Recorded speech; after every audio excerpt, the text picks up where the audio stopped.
Esse é o podcast Leitor, o Oitavo Passageiro, uma produção do coletivo Quadra Quadro. Projeto realizado com recursos da Lei Aldir Blanc, Secretaria da Cultura do Governo do Estado do Espírito Santo, Secretaria Especial da Cultura, Ministério do Turismo, Governo Federal.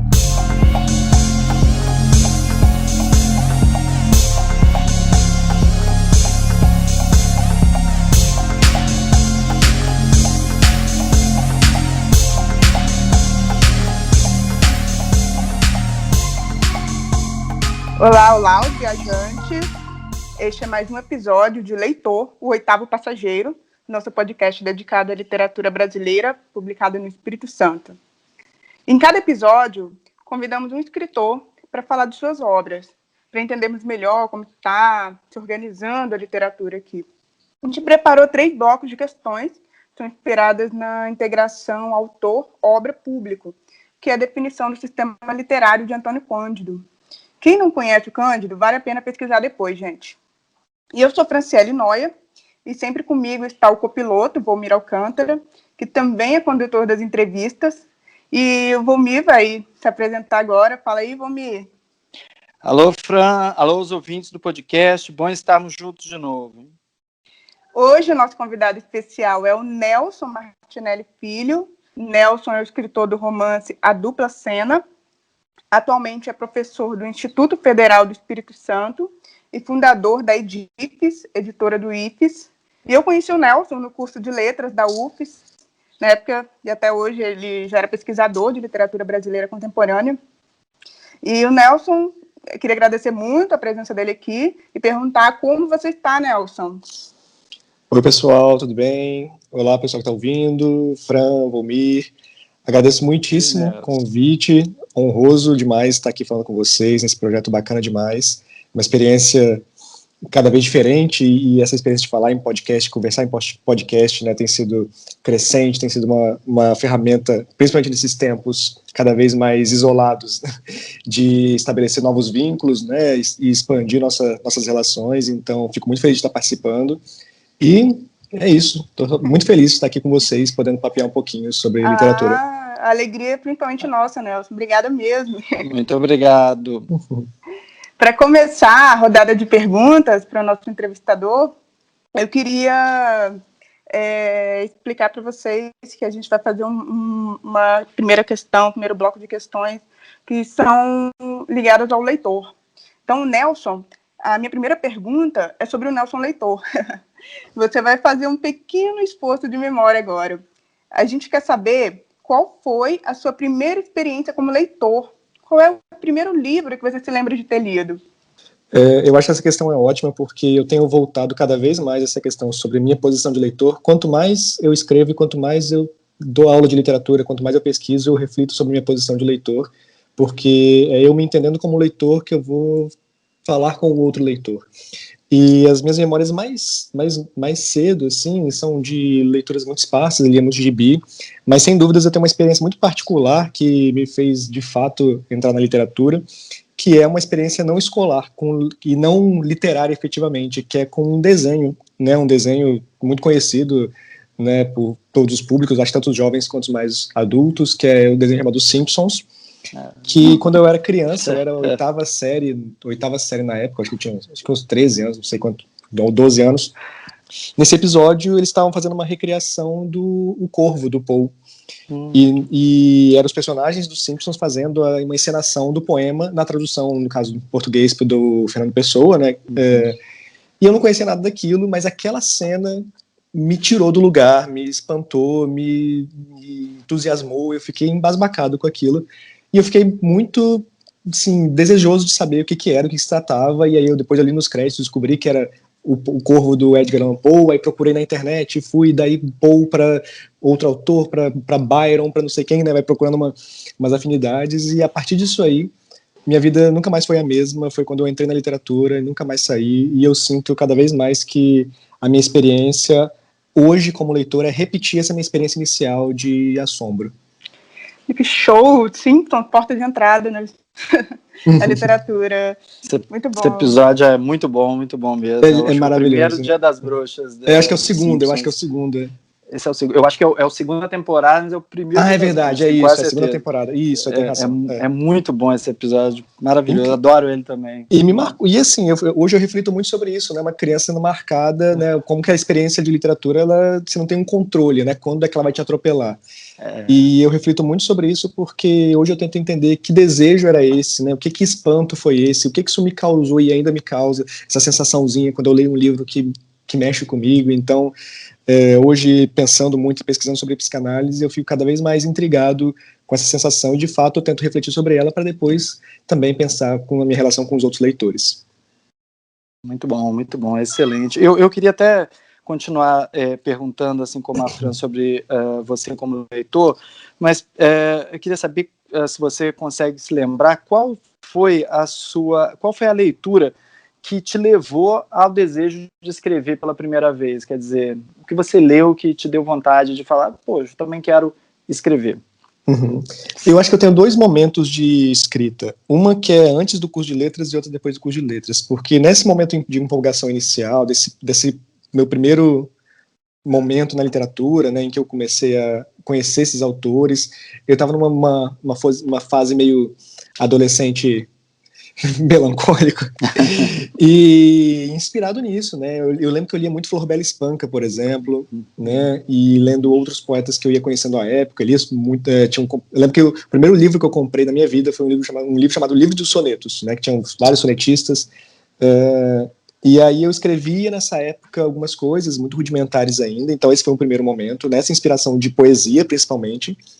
E um segundo momento que aí já é uma relação mais técnica, talvez, né, mais tecnicizada por conta do aporte do curso de letras, da pesquisa, mas que eu desenvolvi uma relação mais de prazer e menos sofrida do que era na adolescência. Então, agora, assim, na graduação eu já não consigo me lembrar exatamente o que me incentivou a escrever, especificamente, né, comecei também com poesia, depois que eu fui para narrativa, mas eu tenho, por exemplo, para narrativa eu sei quem me inspirou muito, né, o estilo, pelo menos, do meu romance, aquela época, hoje eu já tenho também umas outras inspirações, mas a época me inspirava muito com pessoas que tinham um humor mais irônico, né, assim, como o próprio Reinaldo Machado, que são mais conhecidos, mas assim, até uma leitura mais pop, como o Douglas Adams, né, que com seu Guia do Mochileiro das Galáxias, que me marcou muito com o humor e a ironia e o sarcasmo, né? O Humberto Eco tem um livro que me marcou muito também, chamado O Segundo Diário Mínimo, em que ele tem uma série de crônicas e jogos que ele fazia com outros escritores que também prezavam pelo humor, né, pelo refinamento. Então acho que nesse primeiro momento em que eu estava escrevendo meu romance da graduação, na saída da graduação, eu acho que essa linha do humor, e aí tem um outro livro também que eu queria destacar agora, que é um escritor não tanto conhecido mais, mas que tem livros incríveis, chamado Campos de Carvalho, com um livro chamado Púcaro Búlgaro, em especial, que eu vi uma peça desse livro, inspirada nesse livro, né, naquele festival de teatro de Vitória, e aí procurei o autor, e aí li, e achei fantástico, assim, me diverti demais, e aí eu estava tentando reproduzir na minha literatura algo dessa experiência também da diversão, da autodiversão, daquilo que me divertia, também queria levar um pouco para os outros. Show de bola, Nelson. Conhecemos aí o Nelson Leitor, né? Agora a gente vai fazer uma transição para outro universo, que é o da escrita. O seu Nelson escritor. Em 2010 você publicou, com os recursos do edital da Secult, o livro A Dupla Cena, que é uma narrativa com diversos elementos autobiográficos, né? Então, existem várias informações ali que quem conhece o autor vai relacioná-lo com o narrador. Eu li o livro na época do lançamento e não consegui desapegar das informações autobiográficas do seu texto. Você pode falar um pouquinho sobre esse livro para nossos leitores, nossos ouvintes? Sim, claro. Essa foi uma experiência um pouco descompromissada e que acabou virando um romance, né, que de fato ela parte de uma vivência, né, que foi uma viagem que eu fiz ao Rio de Janeiro, acompanhado de alguns amigos à época, e quando eu cheguei dessa viagem eu quis escrever uma crônica, um texto, um conto, que fosse, das coisas que a gente viveu lá, e algumas coisas que eram bem marcantes. E a coisa foi rendendo, e eu encontrando um prazer nisso, de estendendo as ações, e aí, claro, na minha vida, esse é uma autoficção, antes de eu conhecer a autoficção, porque já estava ficcionalizando, realizando esse processo de de mistura, de apagamento de fronteira entre realidade e ficção, antes mesmo de ter estudado esse processo mais teoricamente no mestrado. E o que me divertia é algo que me diverte desde a infância e que me diverte até hoje. E que aos poucos também eu estou tentando compreender um pouco mais hoje, que eu olho para o lado mais psicanalítico da coisa, que é uma mistura, ou a não distinção entre a vida e a linguagem. E aí eu acredito muito em algo que eu levo para a vida, que eu aprendi nesses estudos, né, aí já no campo teórico, né, que a vida e a linguagem, de modo geral, ela se faz em graus de ficção, né, mas a gente nunca está ausente dela, a gente nunca se livra da ficção de maneira alguma, e a psicanálise depois ela vai reforçar isso para mim, na medida em que nós somos sujeitos apenas via linguagem, né, não existimos como sujeito sem ser pela linguagem, sem ser pela capacidade, né, simbólica da linguagem. Uhum. Então isso sempre me trouxe muito prazer de misturar, ou de pelo menos cavar um pouquinho essas barreiras que tentam separar vida, verdade, ficção, colocar em coisas muito separadas. E aí, mesmo fora da literatura, eu já fazia isso nas redes sociais, brincando em jogos assim que a gente fazia na internet, né, desde a época do Orkut e depois no Facebook, ou processos que são pequenas brincadeirinhas assim ficcionais ou de linguagem. E aí o romance foi uma realização disso. E posteriormente, né, e agora eu tô com um livro que está na editora já para lançamento agora, provavelmente nesse primeiro trimestre ainda de 2021, que já é um livro de poesia, mas que também traz essa mistura de um dado biográfico e joga um pouco com isso, né, mas aí é um biográfico misturado com uma leitura psicanalítica. Mas no fim das contas eu tô apenas sempre tentando romper com essas amarras que tentam separar, né, de fato, aquilo que é a minha vida e aquilo que é a linguagem, aquilo que é a ficção, que para mim é uma grande mistura e é uma grande diversão também, e tanto que eu tento levar isso para o próprio texto acadêmico, né, na medida que a gente consegue corroer no texto acadêmico algumas regras muito rígidas, eu vou tentando achar esses espaços. Nossa, que legal, novidade, tem um livro novo aí, em forno. Saindo quase. Show de bola. Muito interessante, real na ficção, né, mas também tem muita ficção no real, né, na vida, né. Eu acho que a gente tem que se entregar um pouquinho mais na linguagem, né, já que nós somos efeito de linguagem, e se livrar um pouquinho desse peso que a institucionalização da linguagem traz para a nossa vida. Deixa eu te fazer uma pergunta agora, como professor, né, e leitor, eu, em alguns momentos, tenho uma certa dificuldade de definir, por exemplo, na escola, o que seria romance, né? Quando eu digo que eu estou lendo um romance, muita gente se confunde, né? Difícil explicar, muitas vezes, que não se trata só de uma história de amor, por exemplo, né? E como que você, que escreveu um romance, né? Como que você fez para explicar, né, o que era um romance para as pessoas, né? Ou quando você precisa explicar assim rapidamente, assim, de uma maneira mais simples para as pessoas, como que você define romance? Olha, essa é a pergunta mais difícil e que eu acho que só cabe debate e não respostas, né? A gente só tenta achar caminhos. Que é um problema muito sério, né? Que eu vejo essa questão de duas frentes, pelo menos, né? Que primeiro que é um problema de fato linguístico que confunde romance com romance, né? No português a gente não tem essa distinção, então já parte desse problema. E também nós temos um problema que eu vejo que aí é um problema escolar, que é um foco que a gente tem no ensino de literatura muito forte no romance romântico, de fato, né? E poucas vezes a gente consegue trabalhar um romance, e aí por mil motivos da escola, né? Assim, de todo o processo de precarização que a gente sabe que existe, de todas as ordens, trabalhar outros tipos de romances que foquem menos em padrões românticos, né? Assim, acho que para mim eu tenho um problema escolar aí também, que aí, de modo geral, o aluno muitas vezes sai da escola, ele acabou de ver assim toda a história da literatura, mas ele sai achando que romance ainda é uma história de amor, né? Não fica para ele, né, que o romance, ele, após o século XIX, ele, né, vai se desconstruindo de alguma maneira, né, vai se esticando, vai se tensionando até os nossos dias, que é o que nos interessa. Então, assim, como que eu tento explicar em poucas palavras? Eu tento, é impossível, né? Assim, eu gosto de pensar sempre como uma longa narrativa, né? Uma narrativa longa, uma narrativa extensa. Eu geralmente tento falar mais narrativa do que romance, escrever uma narrativa, né? Para focar nessa questão da história, né? Que para mim é uma coisa muito importante, né? Que é uma coisa que, por exemplo, eu gosto muito na literatura, né? Claro, a gente gosta do jogo, a gente gosta do artifício, a gente gosta do ponto que tem uma pegada teórica, mas a gente gosta também de uma boa história, né? A gente gosta de uma boa história bem contada, de uma história que nos surpreenda. Então eu acho que a narrativa, para além do romance, né, apesar do romance ser uma especificação da narrativa, mas a própria narrativa, ela retoma isso que talvez a gente precise lembrar, né, que nós gostamos de histórias. Aproveitando o andar da carruagem aí, bom, você comentou que escreve textos acadêmicos e tal, você tem uma carreira acadêmica bastante louvável, doutor na área de literatura, publica artigos sobre literatura e educação com bastante frequência. No mestrado, estudou um autor capixaba, né, o Reinaldo Santos Neves. Na sua opinião, existe alguma polêmica em torno da expressão literatura capixaba ou na expressão autor capixaba? Você acha disso? Existe uma polêmica, embora eu tenha optado por não entrar nessa polêmica, né? Eu fiz uma ressalva no meu trabalho. E é interessante a gente falar do trabalho acadêmico, porque faz uma boa conexão com o que eu acabei de dizer na pergunta anterior, que é sobre o nosso prazer em histórias, né? Porque o Reinaldo é um grande contador de histórias, né? Ele é um escritor que, para mim, entre os melhores romancistas na minha avaliação, né? Dos meus critérios, os melhores romancistas vivos.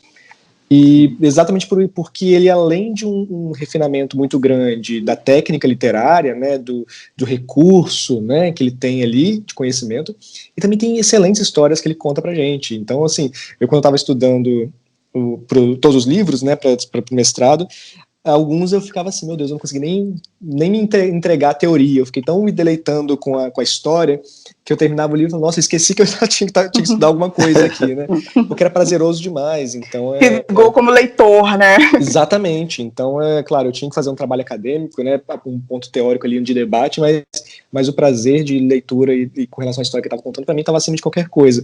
E aí, esse é um assunto que eu acho que nós, capixabas, ainda não nos livramos, né, porque isso todo ano se debate, então é sinal que de fato há uma questão ainda mal resolvida para nós, né, e eu acho que talvez um pouco com talvez um alargamento das fronteiras, né, assim, mercadológicas, agora com a questão da comercialização digital, né, coisa, ainda mais agora em tempos de pandemia, que a coisa é menos presencial, talvez, né, possa ser que diminua um pouco esse distanciamento, esse problema mercadológico que a gente tem, que é inevitável, né, e não só na literatura, mas em tantas áreas que a gente tem, tanto culturais quanto comerciais, que é uma questão de centro mercadológico, que a gente está perto, mas não está no meio. Mas eu acho que a gente já passou da época do sofrimento, pelo menos, né, assim, nós como capixabas, né, a gente tem, assim, já entendemos que temos um processo que de fato nos impede, né, assim, o escritor que está no grande eixo, ele está lá, ele está na porta, ele está no evento, ele está no contato corpo a corpo com o editor, ele está numa outra abordagem que a gente não tem condições de estar aqui, né? Está dentro do sistema, né? Isso, eu não acho que há uma preferência, assim, nossa, eu gosto mais de autores paulistas, vou publicar autores paulistas, mas a relação já é muito diferente, né, a mecânica da coisa, mas há uma polêmica sim, e aí quando eu fui estudar, porque havia um tempo que se tinha medo de falar literatura capixaba, né, parecia que era uma depreciação, e aí se criou a prática de dizer literatura brasileira produzida no Espírito Santo, que eu acho que é pior, na minha visão, assim, no sentido que finge que não há essa questão e que reforça, né, pelo negativo, porque você não fala, mas você está falando por não falar, né, então continua assim, eu acho que quando você fala de literatura capixaba, todo mundo entende que é brasileira, que é do Espírito Santo e tudo mais, e de fato eu acho que, por outro lado, a gente fugindo desse debate de ficar sofrendo, a gente começou também a criar um circuito muito bom no Espírito Santo, né, das próprias editoras, do próprio circuito de leitores, né, tanto das obras que são publicadas por editais, quanto das editoras que estão surgindo e crescendo, dos lançamentos. Então eu acho que, assim, claro, é uma opinião muito particular isso, né, nem se resolve essa questão, e vai ter gente que vai discordar, e é assim mesmo, né, porque a gente está discutindo uma coisa que a gente está vivendo, então assim, quando daqui a 100 anos talvez se olhe com um distanciamento, mas exatamente, porque eu pensei que era a sua opinião, né? E aí eu acho que é isso, assim, eu acho que a gente está caminhando para encontrar talvez um meio, sim, que, claro, a gente tem ainda esse problema, mas eu acho que vários estados têm esse problema de colocar autores nacionalmente, né, isso é um problema geral, né, problema do Espírito Santo especificamente, mas a gente deixa de ficar sofrendo para também colocar em circulação, pelo menos, né, fazer um processo de circulação do próprio estado, né, e aí alguns começam, e o Saulo, por exemplo, a coisa começa a rodar e começa a levar junto com eles os autores, então acho que é por aí. Nesta última parada, a gente conversa sobre o público de leitores, né? A gente já está um pouco falando sobre isso, o Nelson já falou um pouco sobre isso antes, mas eu queria agora perguntar para você, Nelson, sobre a questão do vestibular da UFSC, que até 2009, né, cobrava a leitura de autores capixabas.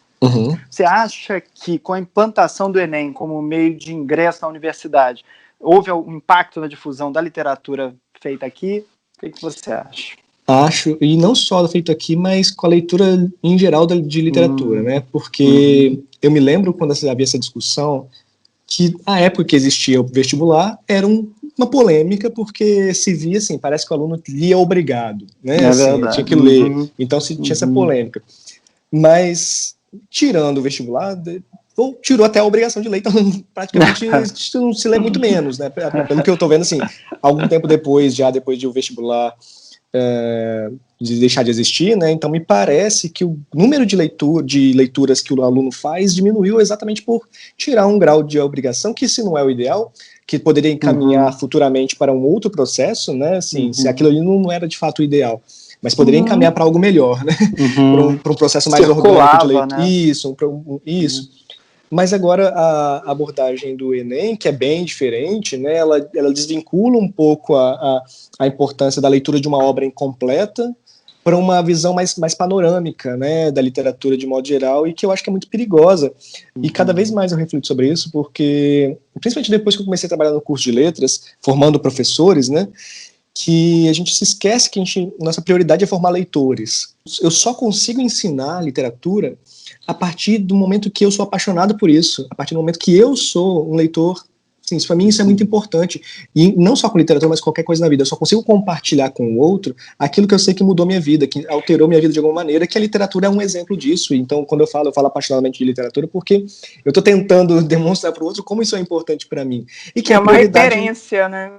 E que é uma prioridade máxima, e que talvez isso vai motivar o outro, né, para que ele entre também, que ele descubra, né, que ele consiga descobrir um prazer, assim como eu fui atropelado por algo inesperado, como um desenho dos anos 90, e o outro também possa, talvez, perceber que aquilo é importante para mim e talvez dar ter uma abertura um pouco melhor. Mas, no fim das contas, eu estou falando tudo isso porque, assim, o sistema todo, ele precariza essa possibilidade de formar um leitor de fato, na medida agora, né, que a gente está dizendo sobre essa visão panorâmica de arte, de modo geral, mas em literatura também, em que se prioriza uma compreensão superficial, né, de como se foi, né, como que se formou a literatura, como se fez até hoje, e menos específica com relação de fato ao texto literário, né, que o vestibular oferecia isso, pelo menos essa possibilidade de fazer uma relação, né, ele estuda uma periodologia da literatura, mas ele também está lendo o texto literário, e a gente sabe que o sistema, de modo geral, ele dificulta muito, né, a leitura de obras ao longo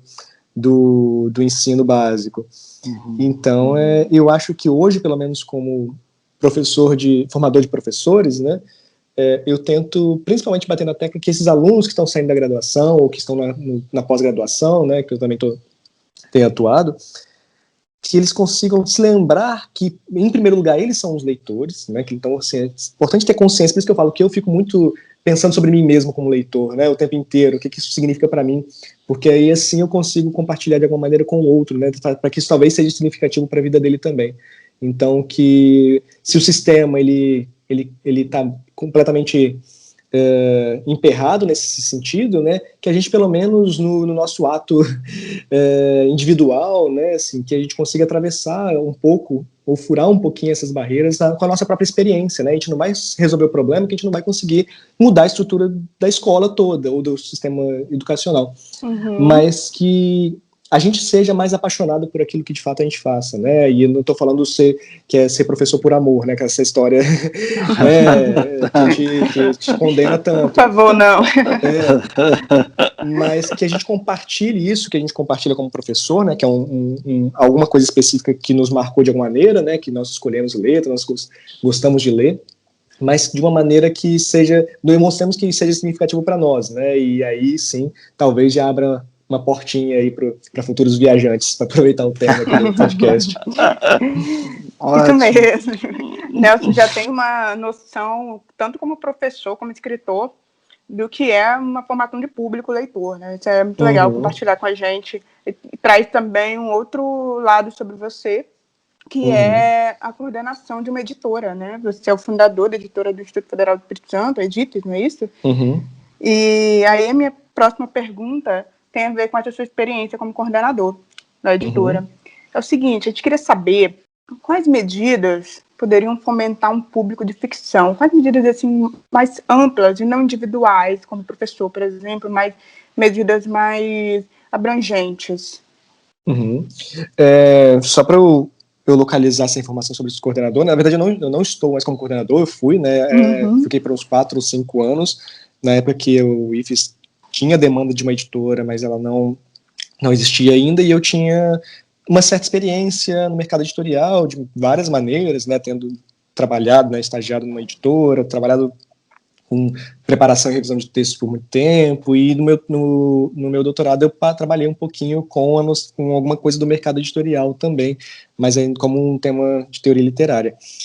E no Instituto especificamente, a gente, a prioridade, embora não seja a única atuação, é a publicação de livros que passem pelos temas de ciência, tecnologia e ensino técnico, né? Então, de modo geral, eram trabalhos que iam para essa linha e aí atendendo às demandas do Instituto.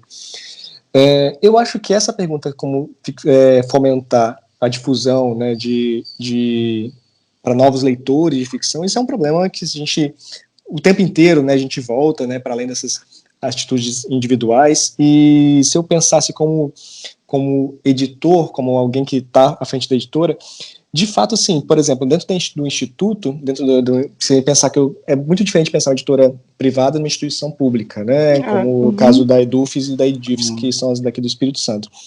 A gente tem um problema, que não necessariamente é um empecilho, mas é um problema que aparece, que é a questão financeira, né, que cada vez mais, se há 10 anos era possível fazer isso, hoje não é mais ficar publicando livros em papel, impresso à vontade, né?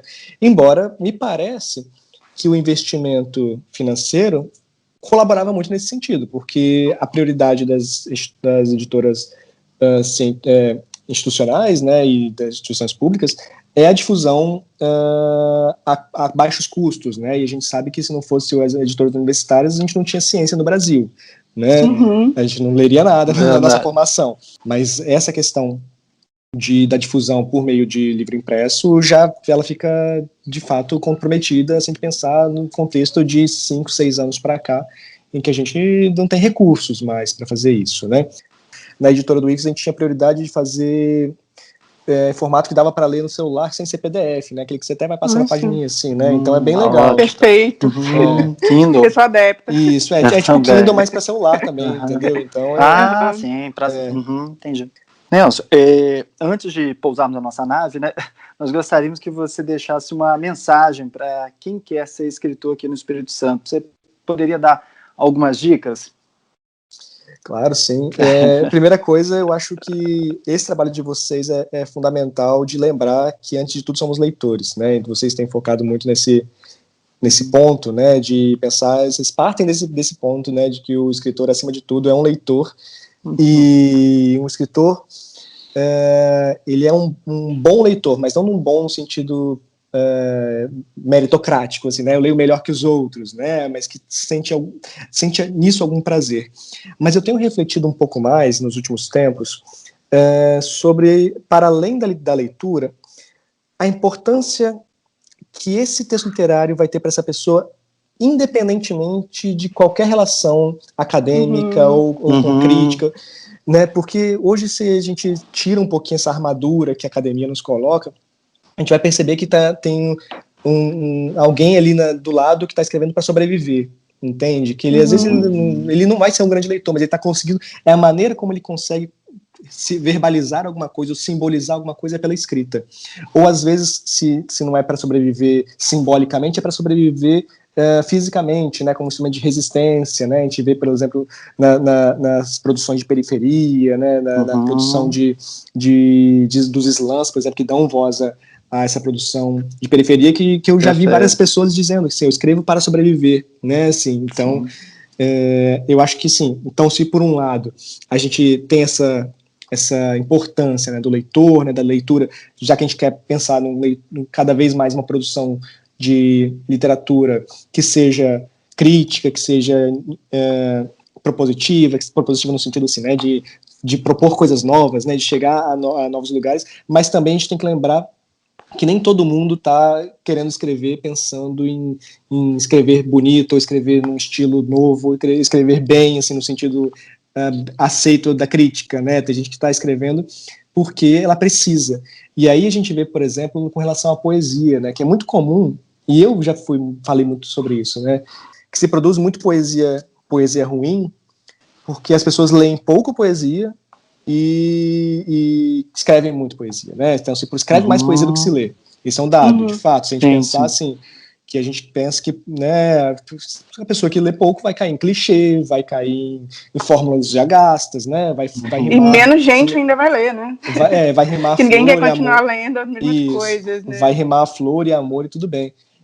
Mas o que eu tenho pensado hoje e se essa pessoa de fato, se para essa pessoa não importa de fato estar escrevendo num estilo inovador, né? E se para essa pessoa talvez é isso o que ela consegue fazer e tem uma importância fundamental para ela como sujeito, como a capacidade de simbolizar de alguma maneira, entende?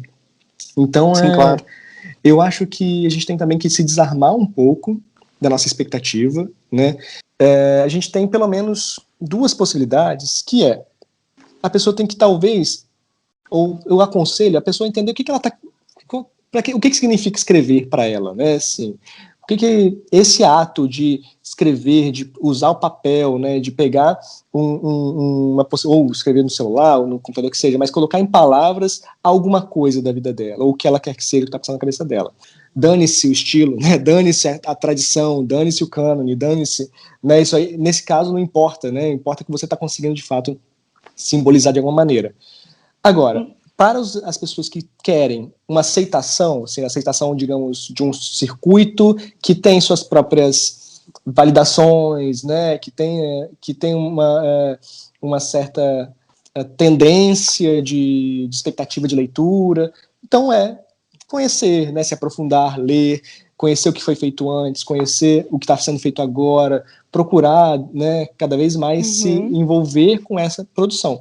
Mas eu acho que isso não é fundamental para todo mundo. Então, cada vez mais eu tenho tentado, assim, não colocar a mesma baliza para todo mundo, sabe? Não dizer assim, você quer ser escritor, então vai ler muito. Eu sei que para muitos mas para outros não é isso, sabe? Para outros essa pessoa só está querendo, de fato, produzir alguma coisa, e tá tudo bem, sabe? Tá tudo bem escrever um poema que academicamente vai ser bem avaliado, né? Mas essa pessoa não tá se importando com isso, a angústia dela talvez se resolveu nesse poema e ela tirou alguma coisa de dentro, sabe? Ótima reflexão essa. Cada um os seus propósitos na escrita, né? Eu acho que é isso. Acho que a gente tem que talvez parar um pouquinho de tentar reduzir esse universo que é escrever a poucas regras. Tem outras réguas, né? Tem outros critérios além desse, né? A depender do seu público, né? As regras mudam. E eu acho isso uma coisa fundamental, porque desculpa, para concluir, é que é uma coisa a gente pensar demais sobre isso, né? Porque por que as pessoas ainda encontram na literatura, mesmo que não seja na leitura, mas na escrita, primordialmente uma saída, às vezes, né? Isso é muito importante, né? Ou seja, como que a linguagem ela ainda é uma saída, né, para essa pessoa que, mesmo que ela não tenha um envolvimento com leitura, mesmo que ela não, mas ela encontra ainda via escrita uma possibilidade para alguma coisa na vida dela. Então isso é muito bonito a gente refletir. Muito bonito mesmo. Verdade, Nelson, muito obrigada por essa reflexão sobre a escrita e o que motiva, o que pode motivar as pessoas. Acredito que muitos vão se inspirar nela. Obrigada mesmo. Não, eu que agradeço pelo debate.